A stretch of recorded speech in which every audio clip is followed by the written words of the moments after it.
esta meditación de la palabra de Dios que está en el libro de los Hechos de los Apóstoles, aunque algunos opinan que debiera llamarse Hechos del Espíritu Santo por medio de los apóstoles. Y nosotros agregamos y de la Iglesia de Jesucristo. La paz de Dios en cada uno de nosotros no es lo que nos da confianza para enfrentar las situaciones que se nos presenten. Pues bíblicamente hablando, la paz de Dios no necesariamente es ausencia de conflicto, dado que el enemigo de Dios es mentiroso y necio, queriendo siempre desestabilizarnos con sus mentiras y con sus necedades. Pero así como vamos conociendo al Señor y disfrutamos nuestra cita con Él, también conocemos las mentiras del enemigo de Dios y con la palabra de Dios contrarrestamos las mentiras del diablo. Digámosle a Dios que la palabra suya nos alimenta en este momento.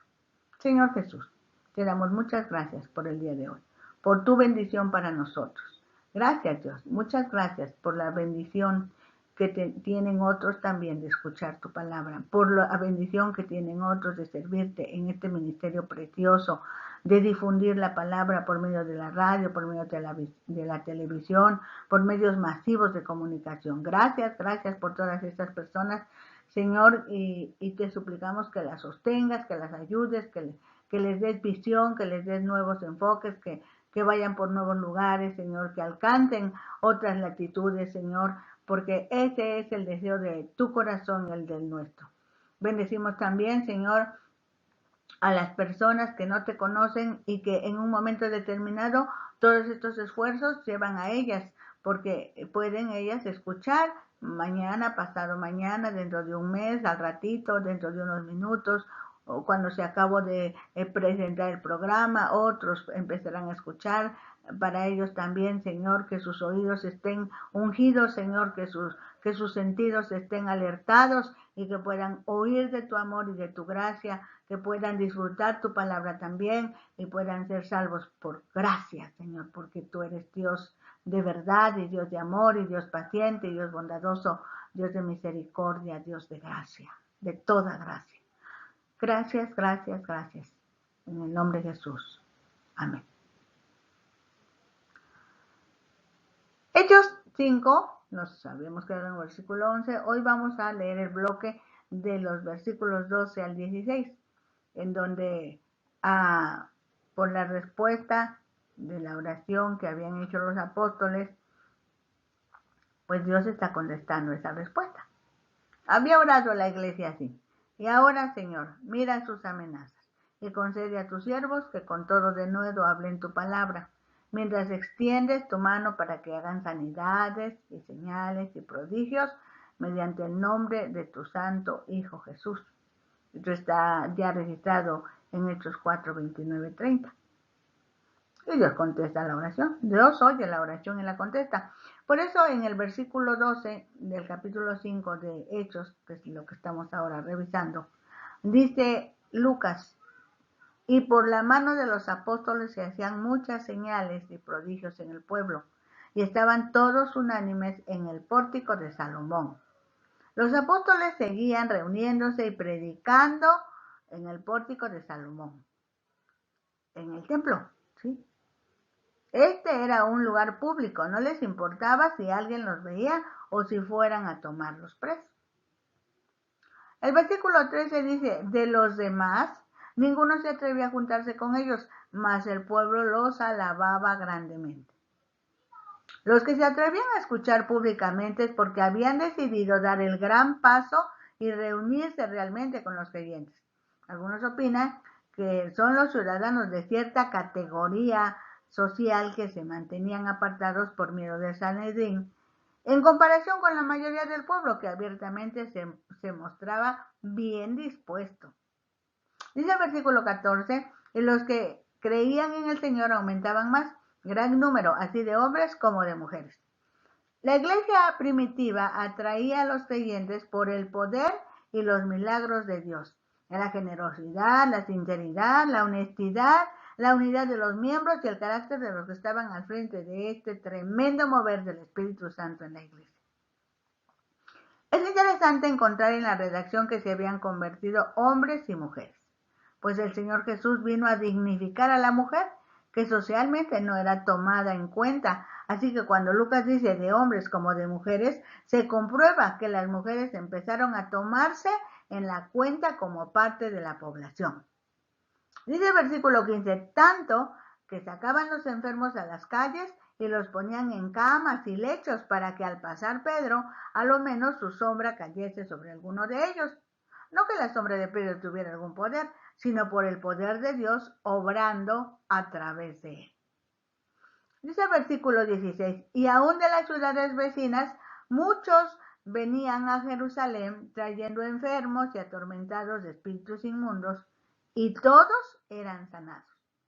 La noticia se dispersó, y los primeros enterados y beneficiados fueron los vecinos, sí, los que vivían en las ciudades vecinas. Esos beneficios produjeron nuevos creyentes, confirmaron ellos que la enseñanza de los apóstoles era verdadera. Además, demostraron que el poder del Mesías, quien murió en la cruz y resucitó, estaba ahora con sus discípulos convertidos en apóstoles. En el grupo de versículos que se encuentran entre el 17 y el 26 del capítulo 5 de Hechos, los apóstoles son encarcelados, pero un ángel los saca y vuelven al templo para predicar.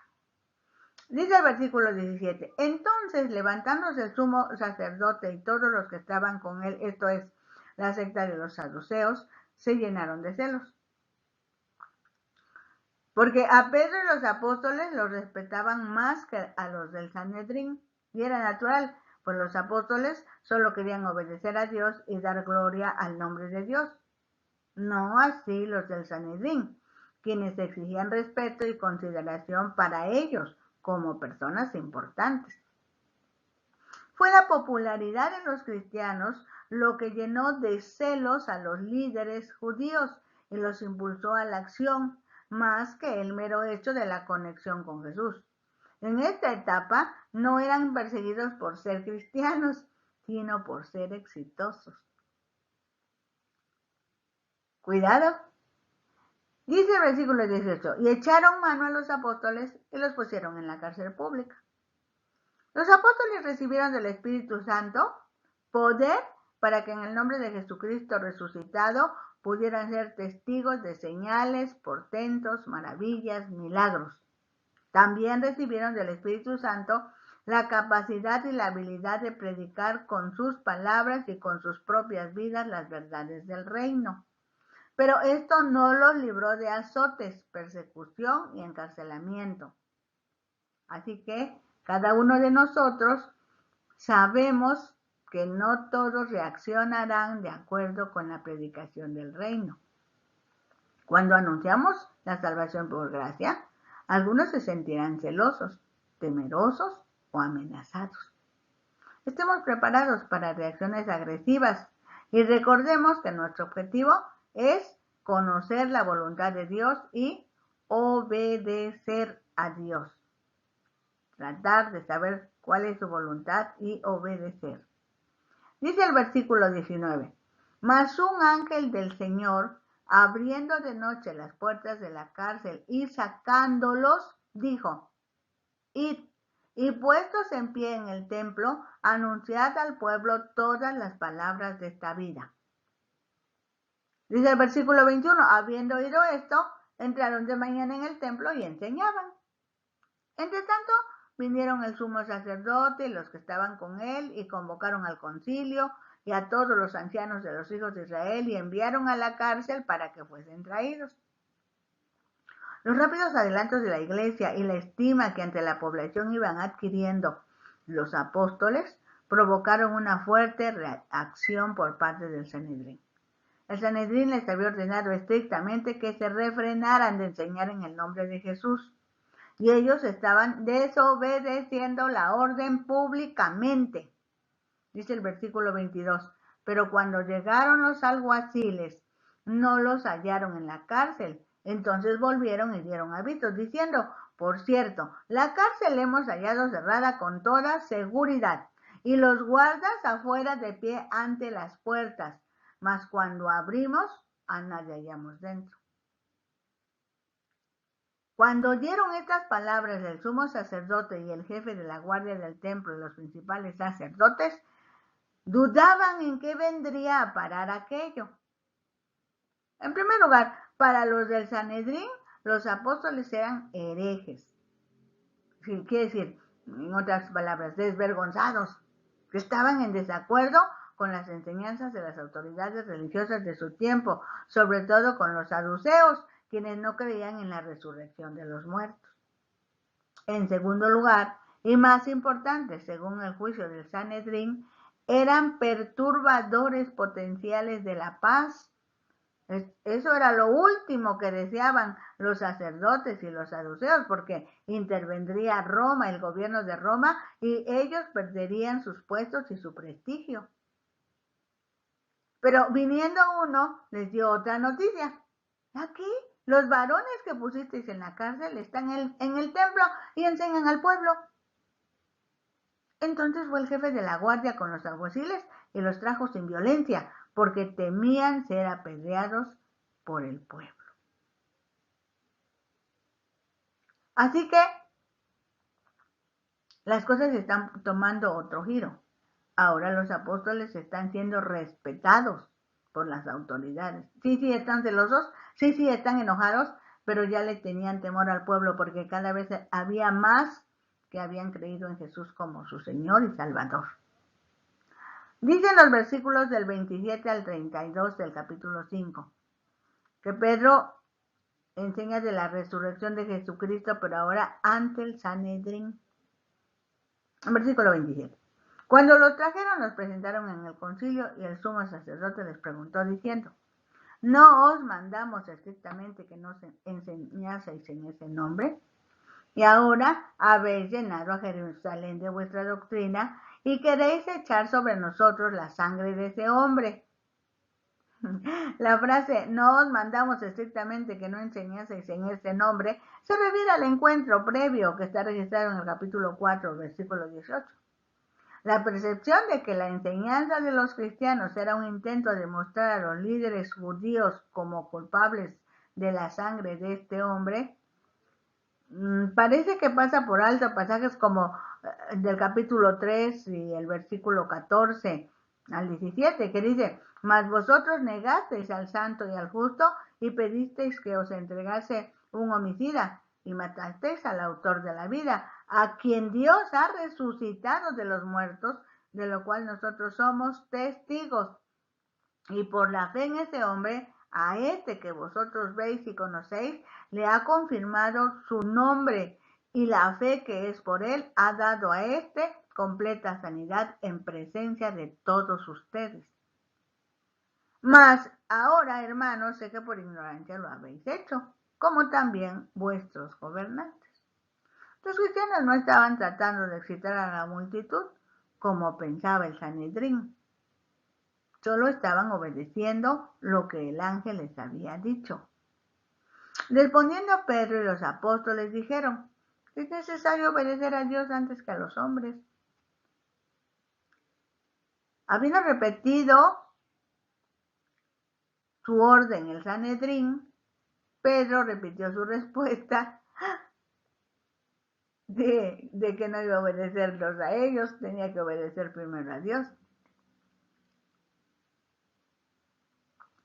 Una vez más, el énfasis no está en condenar a aquellos que estuvieron tras la crucifixión, sino más bien en proclamar que Dios invirtió el juicio humano en el caso de Jesús.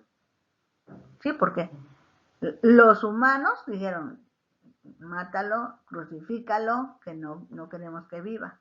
Pero Dios dijo: es necesario que muera por el pecado de la humanidad, y si me obedece, yo le voy a dar vida y vida eterna y vida en abundante. Dios hace lo que quiere. Y no precisamente porque sea un capricho de Dios, es porque esa es su soberanía, esa es su sabiduría, ese es su gran poder, ese es el control que Él ejerce. El versículo 30 dice: el Dios de nuestros padres levantó a Jesús, a quien vosotros matasteis colgándole en un madero. Que la crucifixión sea descrita con las palabras colgándole de un madero presentaba la muerte de Jesús en estrecha asociación con Deuteronomio 21, 22 y 23, que dice: si alguno hubiere cometido algún crimen digno de muerte y lo hicieres morir y lo colgaseis en un madero, no dejaréis que su cuerpo pase la noche sobre el madero. Sin falta lo enterrarás el mismo día, porque maldito por Dios es el colgado, y no contaminarás tu tierra que Jehová tu Dios te da por heredad. Quizá originalmente era una frase usada para hablar de la crucifixión de Jesús por los oponentes al Evangelio. Quizá, o sea, los oponentes al Evangelio, los que no creían en Jesús, para ellos era un maldito que tenía que ser colgado en el madero por blasfemo. En todo caso, señala como fuerte contraste los actos de Dios en favor de Jesús. Porque entonces ellos lo cuelgan en el madero, como dijimos, pero el Señor Jesús le da vida. Y con eso queda demostrado que los equivocados eran ellos, los fariseos, el Sanedrín, los que los llevaron a la muerte. Porque para ellos Jesús fue colgado en el madero porque se hizo llamar Hijo de Dios, se hizo llamar el Mesías prometido. Las autoridades de su tiempo decidieron que Jesús era digno de muerte como de un blasfemo, pero Dios le dio vida, lo resucitó. Entonces Dios su Padre lo honró resucitándole de entre los muertos. Todo eso decía Pedro cuando explicaba esa frase. Dice el versículo 31, a este Dios ha exaltado con su diestra por príncipe y salvador para dar a Israel arrepentimiento y perdón de pecados. Y nosotros somos testigos suyos de estas cosas. Y también el Espíritu Santo, el cual ha dado Dios a los que le obedecen. Con valor vuelven los apóstoles a decir que los líderes del Sanedrín son culpables de la muerte de Jesús, a quien Dios resucitó constituyéndole príncipe y salvador de Israel. Y en vista de que es necesario obedecer a Dios antes que a los hombres, ellos seguirán predicando en el nombre de Jesucristo. Como podemos comprobar, las características de estos primeros hombres de Dios pueden notarse fácilmente, pues ahora eran valientes. El mandato de ir directamente y predicar en el templo les parece casi increíble. Obedecerlo era acto de audacia, sin comprensión para una persona prudente cuya meta es la seguridad. Ante todo, sabían lo que iba a pasar y sin embargo fueron. Eran valientes, eran hombres de principios. Nunca preguntaron, ¿es segura esta forma de actuar? ¿Es esto lo que Dios desea que yo haga? Desde el principio, aquellos discípulos sabían que no importa el costo y las circunstancias, ellos iban a obedecer a Dios. Estaban siempre deseosos de aventurarse por Dios. Sabían bien lo que era su deber y su función. Sabían que eran testigos de Cristo. Un testigo es alguien que sabe por experiencia personal aquello que es cierto. Y es imposible detener a un hombre así, porque es imposible detener la verdad. Hermanos, si nosotros y cada uno de nosotros reflexionamos sobre esto, ¿qué tan valientes somos? ¿Qué tantos principios bíblicos están injertados en nuestro cerebro, en nuestro corazón? ¿Qué tan dispuestos estamos para obedecer a Dios antes que a los hombres? En el bloque de versículos de 33 al 42, Gamaliel defiende a los apóstoles. El Sanedrín azota a los apóstoles, pero todos los días enseñaban de Jesucristo en el templo y por las casas. Dice a partir del versículo 33, ellos oyendo esto se enfurecían y querían matarlos. Entonces levantándose en el concilio un fariseo, y maestro de la ley, buscando mantener unido al concilio. Lo que buscaba Gamaliel era que el concilio permaneciera unido, pues estaba la amenaza de que al dividirse el concilio, los romanos llegaran a castigar a los judíos, lo que haría que los miembros del concilio perdieran su posición dentro de la sociedad judía. ¿Por qué se dividiría el concilio?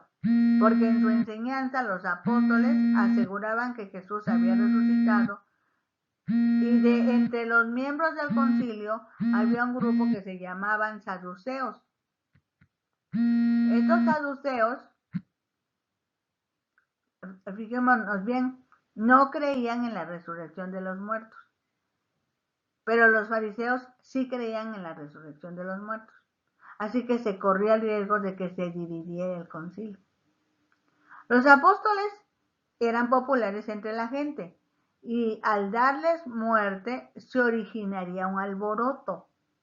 No obstante, el consejo de Gamaliel al concilio dio a los apóstoles un respiro para continuar con su trabajo. El concilio esperó a que esto disminuiría las tensiones. No pudieron estar más equivocados. Dice el versículo 35 que Gamaliel mandó que sacasen a los apóstoles y luego dijo: varones israelitas, mirad por vosotros lo que vais a hacer respecto a estos hombres.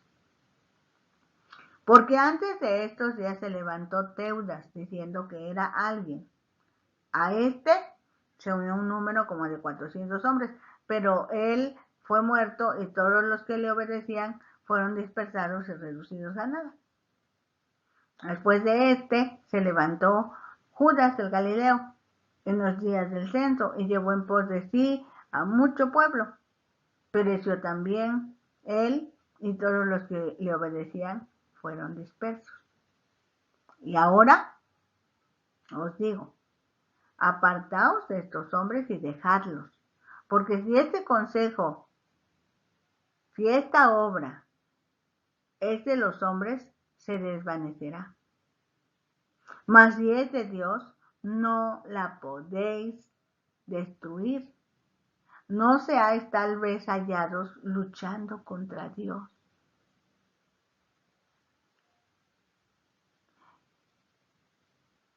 Algunas veces solo el tiempo nos dirá si son simplemente obra humana o si Dios está tratando de decirnos algo.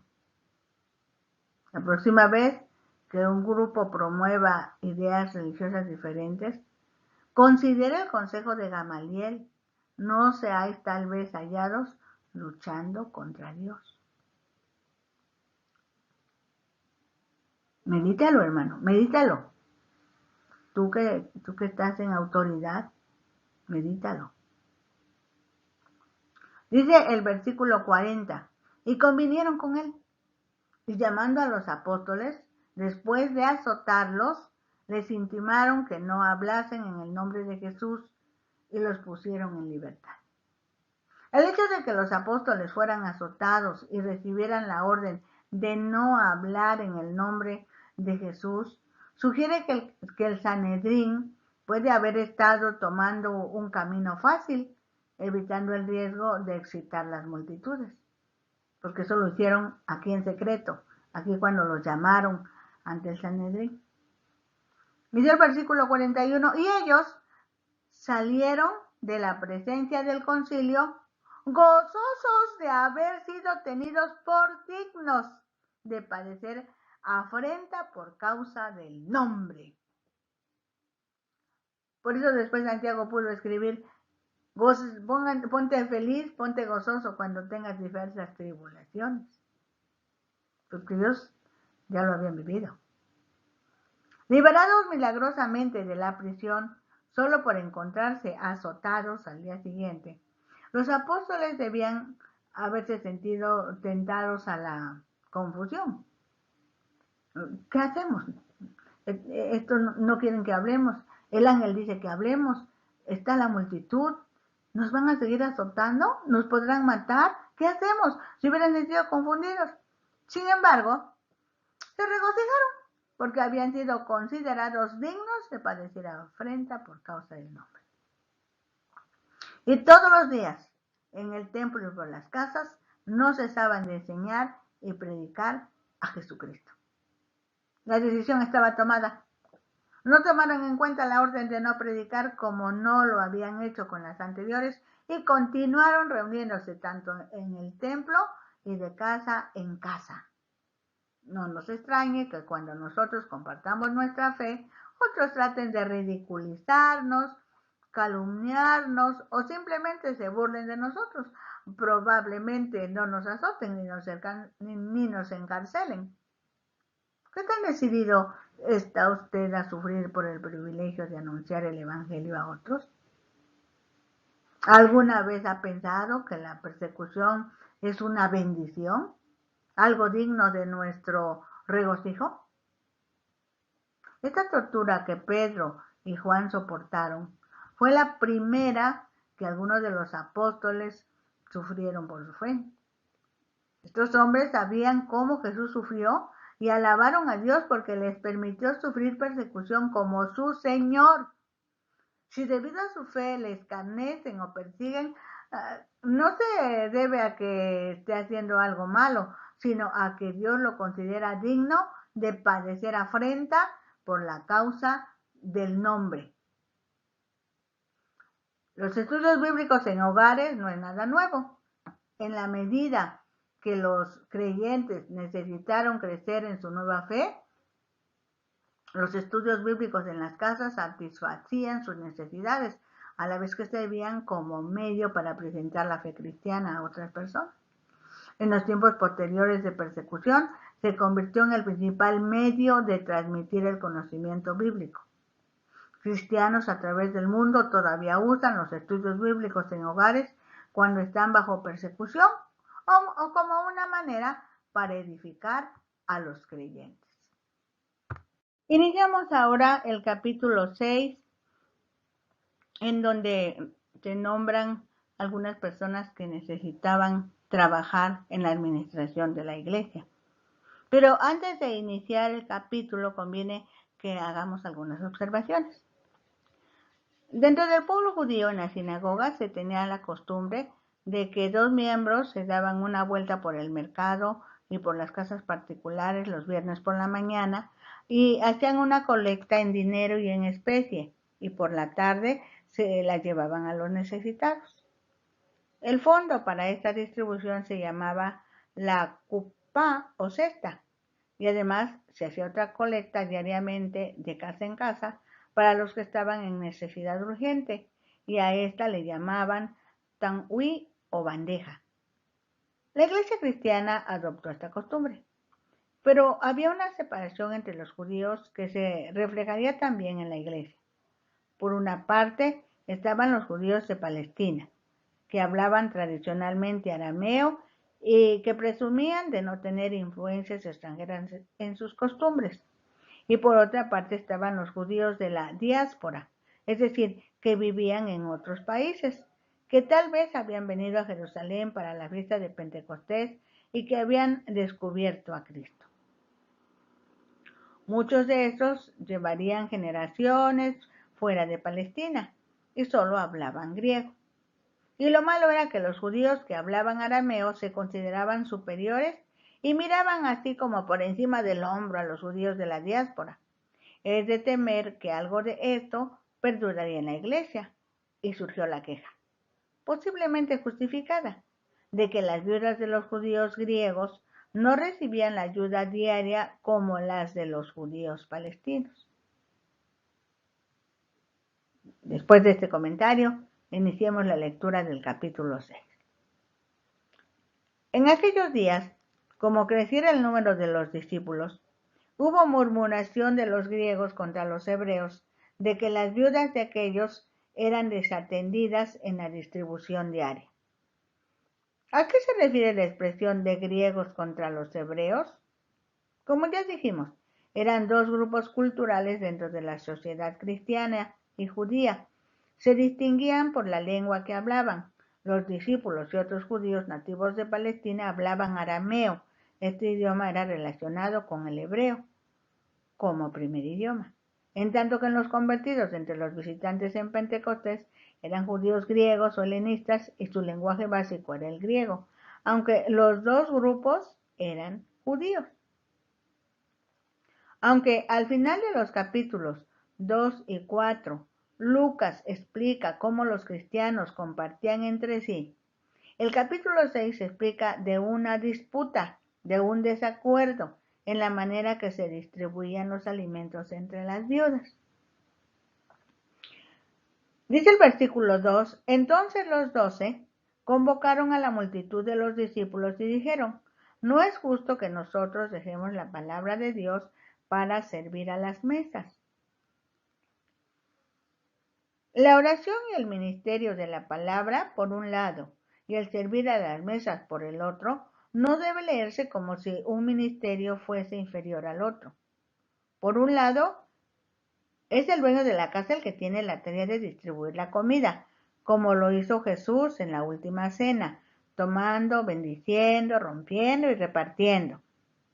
Además, la palabra que se usa aquí para mesa tiene dos significados especiales, la mesa para comer y también la de los cambiadores de dinero.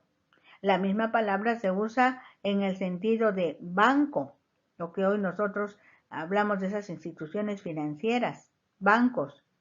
De modo que puede decirse que una paráfrasis validera de servir a la mesa es sentarse en el escritorio del administrador. Dice el versículo 3, buscad pues, hermanos, de entre vosotros a 7 varones de buen testimonio, llenos del Espíritu Santo y de sabiduría, a quienes encarguemos de este trabajo. Repito, las características que se andaban buscando en 7 varones, que tuvieran buen testimonio, que fueran llenos del Espíritu Santo y que fueran llenos de sabiduría. Y a ellos les iban a encargar ser los administradores. No es que estos hermanos no se ocuparían de la oración y la palabra, al contrario, algunos de los que serán nombrados van a destacar en la predicación y en el sacrificio por el nombre de Jesucristo. Los 12 consideraban que no debían mezclarse en este asunto y propusieron la elección de los 7. Es sumamente interesante comprobar que los primeros obreros que se nombraron en la iglesia no fueron elegidos para hablar, sino para realizar un servicio práctico. El versículo 4 dice, y nosotros persistiremos en la oración y en el ministerio de la palabra. Tampoco quiere decir que los apóstoles evitaron todo lo que tuviera que ver con la administración o las necesidades físicas. Dice el versículo 5, agradó la propuesta a toda la multitud y eligieron a Esteban, varón lleno de fe y del Espíritu Santo, a Felipe, a Prócoro, a Nicanor, a Timón, a Parmenas y a Nicolás, prosélito de Antioquía. Los 7 fueron elegidos por la congregación, dándonos la primera evidencia clara que la autoridad residía en la congregación, lo que hoy se llama como gobierno congregacional. Algunas iglesias tienen así su organización, es la congregación la que toma decisiones en la administración de los bienes de la iglesia, basado seguramente en este pasaje. Hombres elegidos por los discípulos poco después de la resurrección para atender la distribución de la ayuda destinada a las ayudas de la iglesia, de tal forma que los apóstoles mismos pudieran estar libres para sus tareas espirituales. Todos estos hombres tenían nombres griegos, lo cual hace suponer que eran judíos helenísticos. Por lo pronto, uno de ellos, Nicolás de Antioquía, era prosélito, o sea, era un gentil. Esteban, del griego Estéfano, que quiere decir corona, fue uno de los 7. Esteban se destaca como sobresaliente en fe, en gracia, poder espiritual y sabiduría. Encontró tiempo para hacer más que el trabajo especial que le habían asignado, ya que se encontraba entre aquellos que se destacaron por su don para obrar milagros y predicar el evangelio. Llegó a ser el primer mártir de la iglesia, como lo veremos más adelante. Felipe, aunque era uno de los 7, llevó el evangelio a Samaria, donde su ministerio fue muy bendecido. está registrado en el capítulo 8, y posteriormente fue enviado hacia el sur, a la carretera que unía Jerusalén con Gaza, para conducir a Cristo al eunuco etíope. Después de este incidente, el Espíritu lo trasladó a Azoto, a la Azot filistea, y desde allí llevó a cabo un ministerio itinerante hasta llegar al puesto de Cesarea, donde parece haberse establecido. Era conocido como el evangelista, presumiblemente para distinguirlo del apóstol. Prócoro, del griego, quiere decir que dirige el coro de los danzantes, uno de los 7 que fueron elegidos para socorrer a las viudas judías de lengua griega y probablemente también a los cristianos necesitados de Jerusalén. Nicanor, su nombre quiere decir victorioso, también solo lo conocemos como uno de los 7 que estuvieron trabajando en la administración de los bienes para los necesitados. Timón, el nombre Timón quiere decir digno. Parmenas no nos dice qué quiere decir su nombre, pero ellos también están dentro de la lista de los 7. Y Nicolás, prosélito de Antioquía. Los prosélitos eran, dijimos, gentiles que abrazaban la religión de los judíos y adoraban al Dios de Israel. Hechos emplea el término diaconía. Diaconía quiere decir servicio, traducido por la palabra distribución, y diaconeo, que quiere decir servir. Se llaman los 7, pero nunca son llamados diáconos en el libro de los Hechos. Es posible también que aquí estamos precisamente en los comienzos y todavía el término diácono no tenía el sentido técnico que más tarde va a tomar. Dice el versículo 6 que a los cuales presentaron ante los apóstoles, quienes oraron, les impusieron las manos. Comúnmente se considera que la imposición de manos fue la ordenación de este grupo. Desde el Antiguo Testamento se practicaba la imposición de manos en varios contextos. Por ejemplo, bendecir a otra persona. Jacob bendijo a sus hijos y les impuso manos. Apartar a una persona para servir, por ejemplo, para servir en la congregación de los levitas y el envío al desierto del macho cabrío por Aarón. En cada caso se simboliza el traslado de algo, de alguien a otro.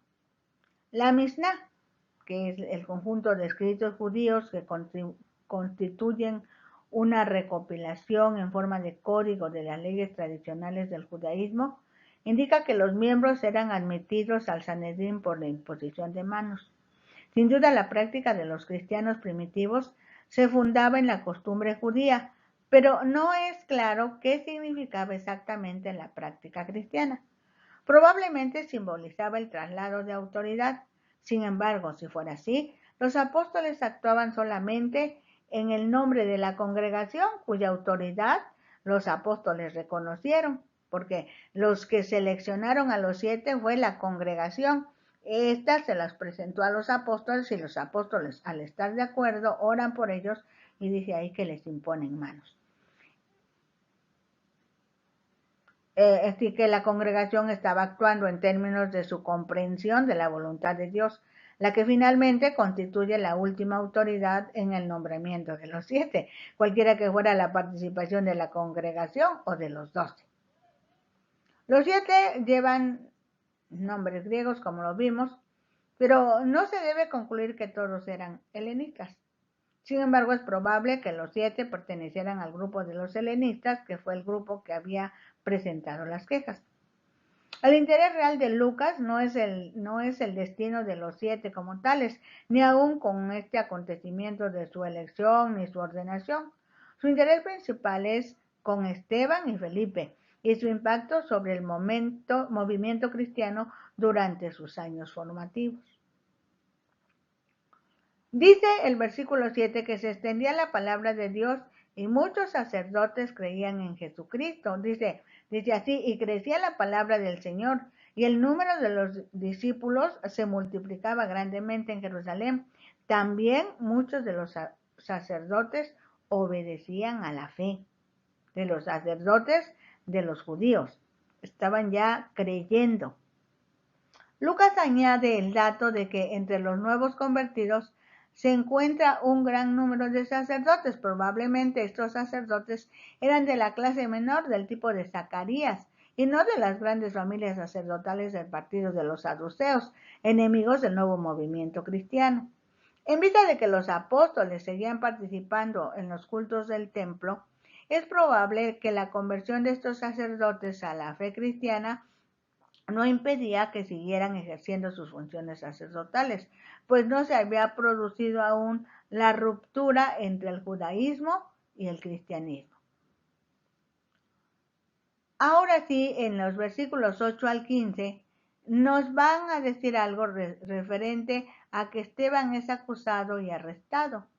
Pero antes es importante aclarar que los judíos se habían considerado siempre el pueblo escogido de Dios, pero interpretaban la elección de una manera indebida, pensando que habían sido escogidos para un privilegio especial y creyendo que Dios no tenía ningún interés en los demás pueblos. Jamás se les ocurrió pensar que habían sido elegidos para prestar un servicio a fin de que todos los hombres entraran en la misma relación con Dios que ellos gozaban. Este fue el principio de muchos problemas. Todavía no se trataba de admitir a los gentiles, sino que los judíos estamos hablando de los judíos de cultura griega. Eran judíos también, pero estaban entre los griegos, no vivían en Jerusalén y ya había problemas para recibirlos. Ni uno solo de los 7 tenía nombre hebreo y uno de ellos, Nicolás, era un gentil que se había convertido al judaísmo. Esteban tenía la visión de un mundo para Cristo. Esto es importante. Esteban tenía la visión de un mundo para Cristo. Para los judíos había dos cosas que eran especialmente sagradas. El templo era una de ellas, en el que se ofrecían a Dios los únicos sacrificios y el único culto que le era aceptable. Y el otro era la ley, que no cambiaría jamás. Pero Esteban decía que el templo sería inadecuado al tiempo y lugar, y que la ley no era más que una etapa anterior al Evangelio, y que el cristianismo se extendería por todo el mundo. La carrera de Esteban sería corta, pero él fue el primero que comprendió que el cristianismo no era exclusivamente para los judíos, sino para todo el mundo. Ahora sí, pongamos mucha atención a estos puntos al estudiar la defensa de Esteban. Dice el versículo 8, y Esteban, lleno de gracia y de poder, hacía grandes prodigios y señales entre el pueblo. Entonces se levantaron unos de la sinagoga llamada de los libertos y de los de Cirene, de Alejandría, de Cilicia y de Asia, disputando con Esteban.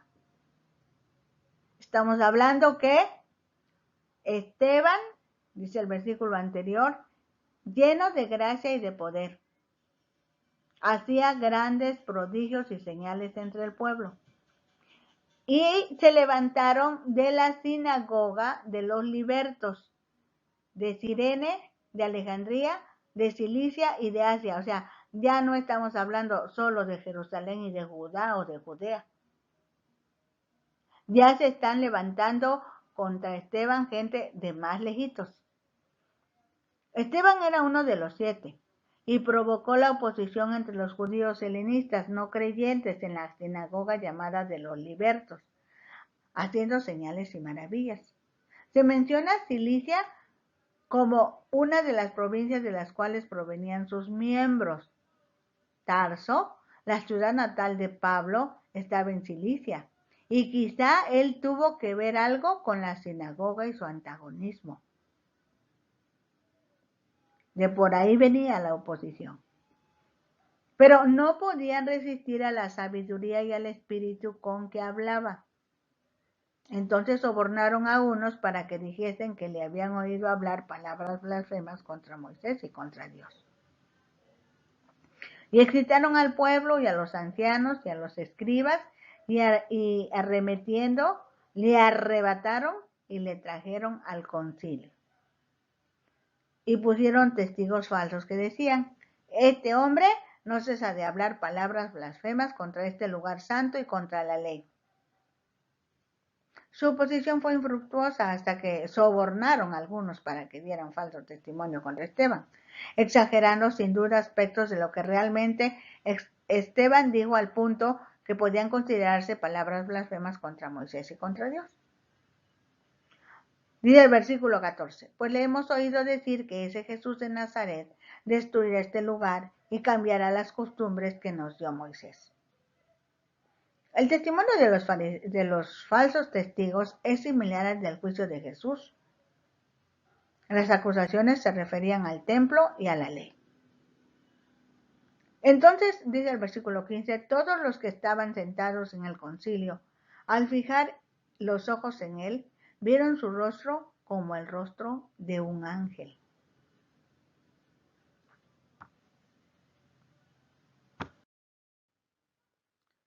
Hechos 7 nos habla de el juicio final de Esteban.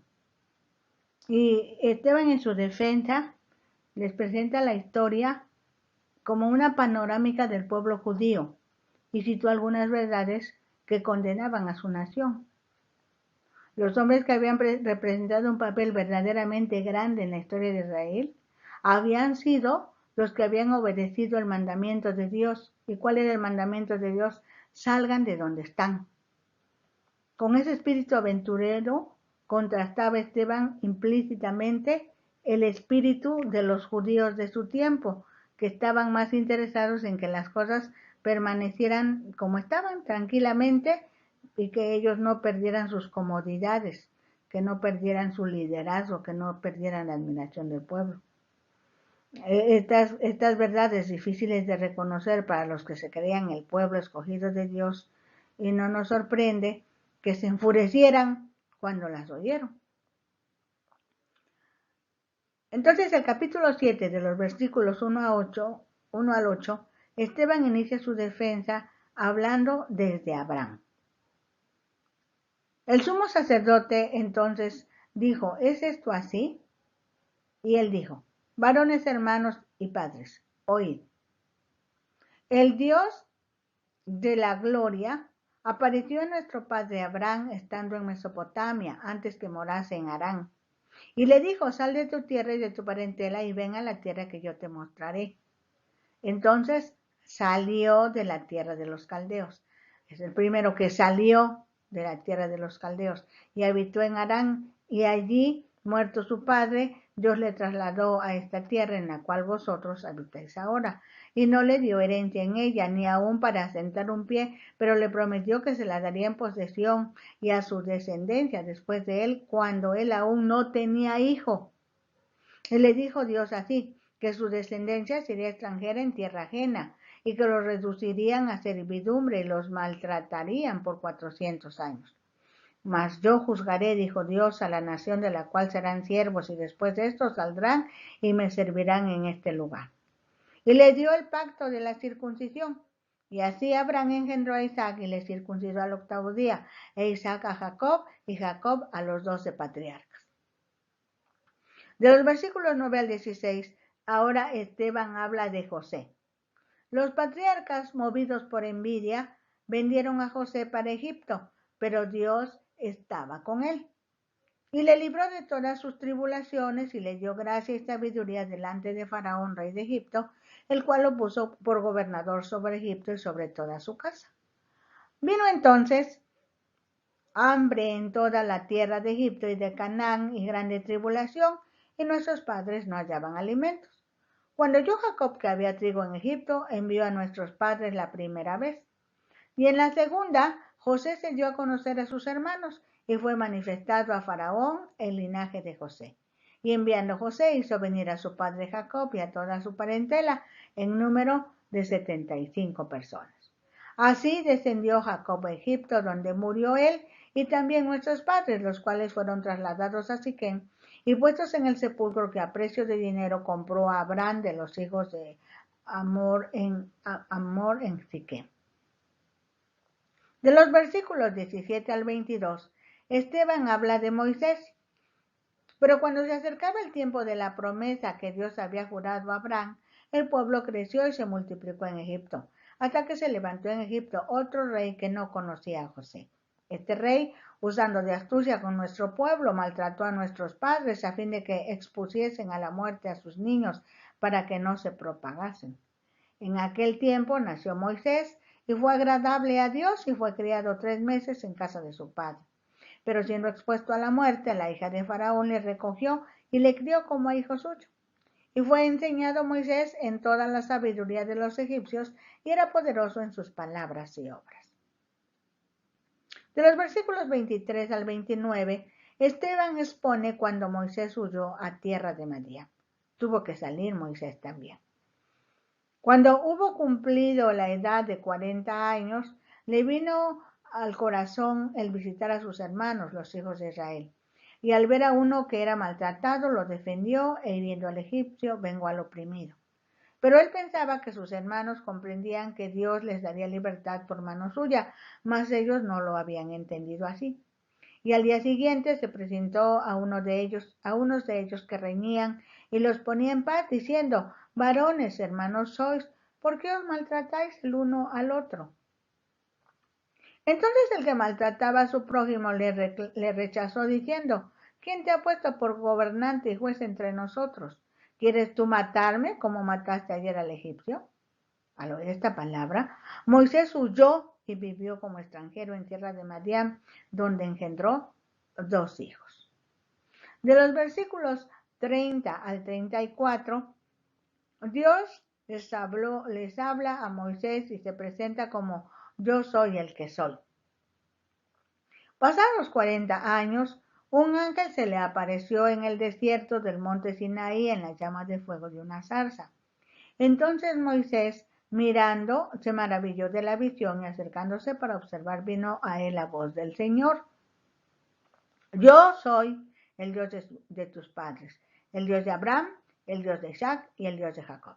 Y Moisés, temblando, no se atrevía a mirar, y le dijo el Señor: quita el calzado de tus pies, porque el lugar en donde estás es tierra santa. Ciertamente he visto la aflicción de mi pueblo que está en Egipto, y he oído su gemido, y he descendido para librarlos. Ahora, pues, ven, te enviaré a Egipto. En los versículos 35 al 43, Esteban les recuerda que adoraron ídolos. A este Moisés, a quien habían rechazado, diciendo: ¿quién te ha puesto por gobernante y juez? A este lo envió Dios como gobernante y libertador por mano del ángel que se le apareció en la zarza. Este lo sacó, habiendo hecho prodigios y señales en tierra de Egipto y en el Mar Rojo y en el desierto por 40 años. Este Moisés es el que dijo a los hijos de Israel: profeta os levantará el Señor vuestro de entre vuestros hermanos como a mí, a él oiréis.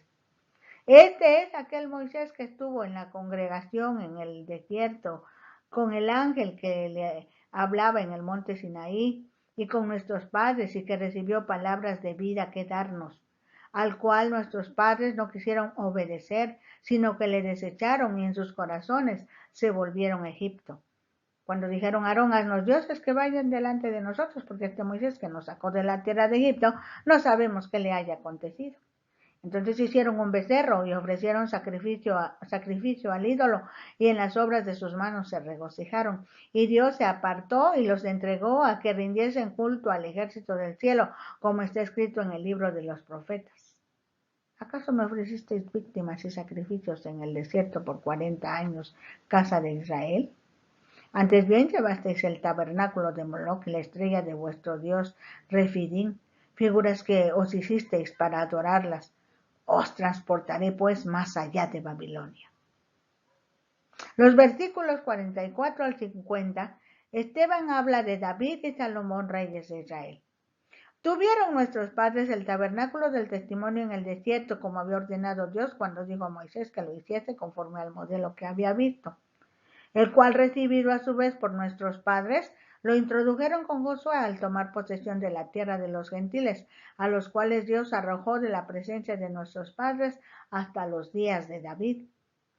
Halló gracia delante de Dios y pidió proveer tabernáculo para el Dios de Jacob. Mas Salomón le edificó casa, si bien el Altísimo no habita en templo hecho de manos, como dice el profeta. El cielo es mi trono y la tierra el estrado de mis pies. ¿Qué casa me haréis, oh pueblo de Israel? Esto es tremendo, hermanos. Con esto está diciendo, no es necesario el templo. Con esto está diciendo esto que ustedes tienen como un gran lugar. Dios no está tan contento. No hizo, dice el versículo 50, no hizo mi mano todas estas cosas. Y en los versículos 51 al 53, Esteban les asegura a los judíos que han resistido al Espíritu Santo, duros de servir e incircuncisos de corazón y de oídos. Vosotros resistís siempre al Espíritu Santo, como vuestros padres, así también vosotros. ¿A cuál de los profetas no persiguieron vuestros padres?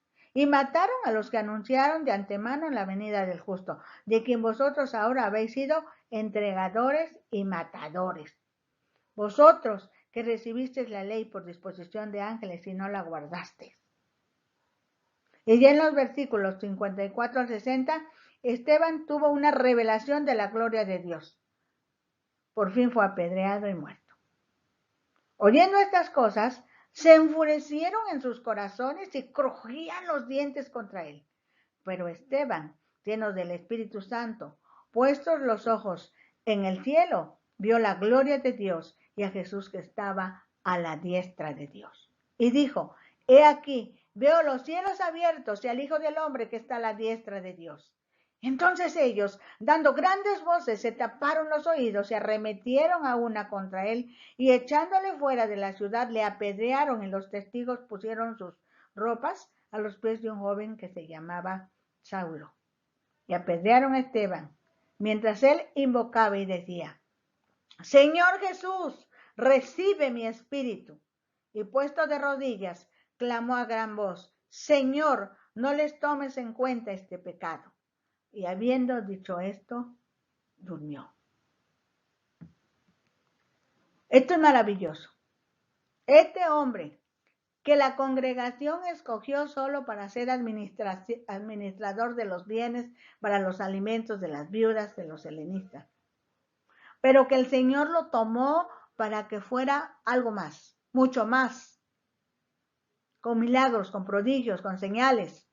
Y cuando se levantaron los de la sinagoga de los libertos de otras ciudades lejos de Jerusalén, Esteban les explicaba y les hablaba, y ya no pudiendo hacer otra cosa, encontraron testigos falsos, lo acusaron, lo llevaron al Sanedrín, pero en el mismo Sanedrín Esteban les hizo un recorrido histórico y al final les marcó muy bien, ustedes son iguales que sus padres.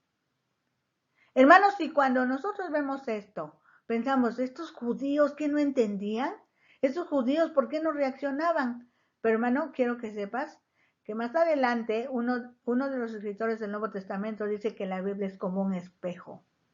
Y en la Biblia nos podemos ver tú y yo. Que Dios nos ayude y que no seamos necios, porque bien que conocemos la palabra, bien que sabemos la voluntad de Dios, y muchas veces nos hemos escudado y hemos acusado a inocentes y hemos sido piedra de tropiezo para que el evangelio se extienda. Dios tenga misericordia de nosotros. Dios tenga misericordia de la iglesia de hoy.